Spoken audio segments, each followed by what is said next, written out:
የማቴዎስ ወንጌል የጌታችንና የመድኃኒታችን የኢየሱስ ክርስቶስ ቅዱስ ወንጌል ከ12ቱ ሐዋርያት አንዱ ሐዋርያው ቅዱስ ማቴዎስ እንደጻፈው።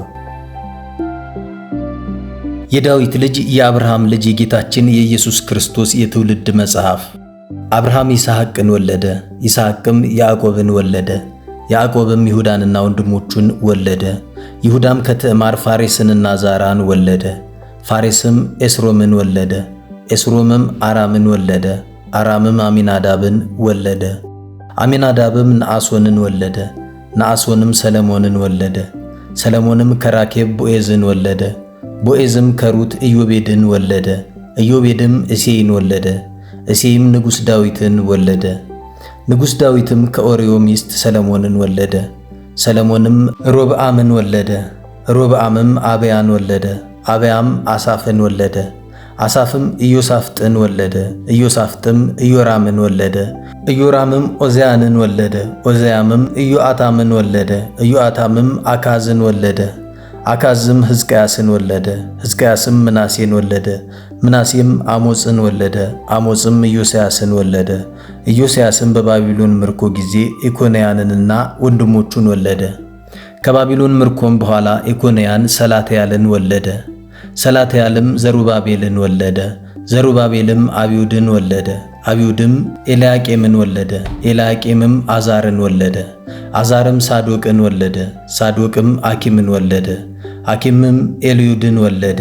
ኤልዩድም አልዓዛርን ወለደ። አልዓዛርም ማትያንን ወለደ። ማትያንም ያዕቆብን ወለደ። ያዕቆብም ክርስቶስ የተባለ ጌታ ኢየሱስ ከእርሷ የተወለደ የማርያምን እጮኛ ዮሴፍን ወለደ። እንግዲህ ትውልድ ሁሉ ከአብርሃም እስከ ዳዊት 14 ትውልድ፣ ከዳዊትም እስከ ባቢሎን ምርኮ 14 ትውልድ፣ ከባቢሎንም ምርኮ እስከ ክርስቶስ 14 ትውልድ ነው። ትውልድም ሁሉ ከአብርሃም እስከ ክርስቶስ 42 ትውልድ ነው። የጌታችን የኢየሱስ ክርስቶስ ልደት እንዲህ ነበር። እናቱ ማርያም ለዮሴፍ በታጨች ጊዜ ሳይገናኙ በመንፈስ ቅዱስ ጸንሳ ተገኘች። እጮኛዋ ዮሴፍ ግን ጻድቅ ነበርና ሊገልጣት አልወደደም፣ በስውርም ሊተዋት አሰበ። እርሱ ግን ይህን ሲያስብ እነሆ የእግዚአብሔር መልአክ በሕልም ታየው፣ እንዲህ ሲል የዳዊት ልጅ ዮሴፍ ሆይ ከእርሷ የሚወለደው በመንፈስ ቅዱስ ነውና እጮኛህን ማርያምን ለመውሰድ አትፍራ። ልጅም ትወልዳለች፣ እርሱ ሕዝቡን ከኃጢአታቸው ያድናቸዋልና ስሙን ኢየሱስ ትለዋለህ።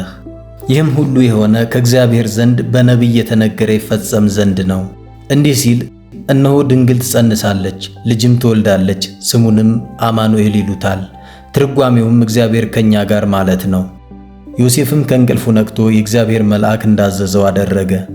እጮኛውን ማርያምንም ወሰዳት። የባሕር ልጇንም እስክትወልድ ድረስ አላወቃትም። ስሙንም ኢየሱስ አለው። በንጉሡ በሄሮድስ ዘመን በይሁዳ ክፍል በቤተልሔም ጌታችን ኢየሱስ በተወለደ ጊዜ እነሆ ሰብአ ሰገል ከምሥራቅ ወደ ኢየሩሳሌም መጡ። እንዲህ ሲሉ ኮከቡን በምሥራቅ አይተን እንሰግድለት ዘንድ መጥተናልና የተወለደው የአይሁድ ንጉሥ ወዴት ነው? ንጉሥ ሄሮድስም በሰማ ጊዜ ደነገጠ። ኢየሩሳሌምም በመላዋ ከእርሱ ጋር ደነገጠች። የካህናት አለቆችንና የሕዝቡን ጻፎች ሁሉ ሰብስቦ ክርስቶስ በየት ይወለዳል ብሎ ጠየቃቸው። እንዲህም አሉት፣ በይሁዳ ክፍል በቤተልሔም ነው፣ በነቢይ እንዲህ ተብሎ ተጽፏልና የይሁዳ ምድር አንቺ ቤተልሔም ከይሁዳ አለቆች ከቶ አታንሽም፣ ሕዝቤን እስራኤልን የሚጠብቅ ንጉሥ ከአንቺ ይወጣልና። ከዚህም በኋላ ሄሮድስ ሰብአ ሰገልን በስውር ጠራቸው። ኮከቡ የታየበትንም ዘመን ከነርሱ ተረዳ። ሄዳችሁ የዚያን ሕፃን ነገር እርግጡን መርምሩ፣ ያገኛችሁትም እንደሆነ እኔም መጥቼ ሰግድለት ዘንድ በእኔ በኩል ተመልሳችሁ ንገሩኝ ብሎ ወደ ቤተልሔም ሰደዳቸው። እነርሱም ከንጉሡ ሰምተው ሄዱ። እነሆ በምሥራቅ ያዩት ኮከብ ሕፃኑ ባለበት ቦታ ላይ ደርሶ እስኪቆም ድረስ ይመራቸው ነበር።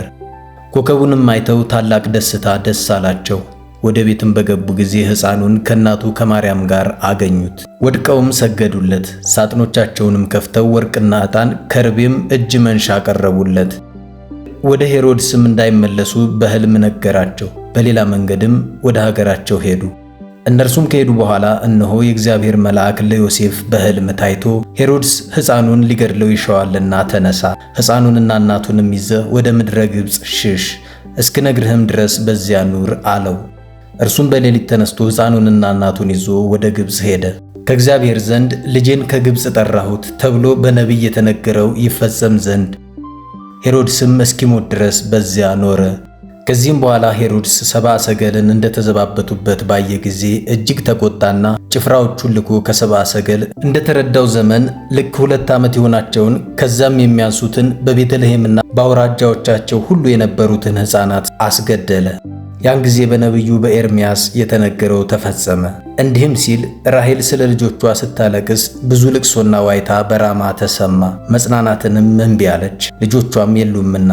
ሄሮድስም በሞተ ጊዜ እነሆ የእግዚአብሔር መልአክ በግብፅ ሀገር ለዮሴፍ በሕልም ታየው፣ እንዲህ ሲል የሕፃኑን ነፍስ የሚሹ ሞተዋልና ተነስተህ ሕፃኑንና እናቱን ይዘህ ወደ እስራኤል ሀገር ሂድ። እርሱም ተነስቶ ሕፃኑንና እናቱን ይዞ ወደ እስራኤል ምድር ገባ።